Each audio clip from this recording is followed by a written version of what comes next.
وفي النهاية يا بنات، عاوزة اقول لكم ان السعادة مش دايما بتيجي من الناس اللي حوالينا ولا من الظروف اللي احنا فيها. السعادة قرار. السعادة قرار بنزرعه جوانا ونكبره بالرضا، بالقرب بقى من ربنا، بالحاجات الصغيرة اللي في حياتنا اللي بتدي روحنا طاقة.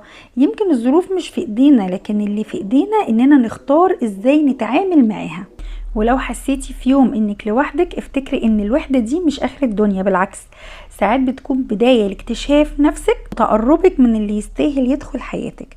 قوليلي بقى في التعليقات، انتي امتى حسيتي انك سعيدة رغم ان الظروف كلها ما كانتش مساعداكي؟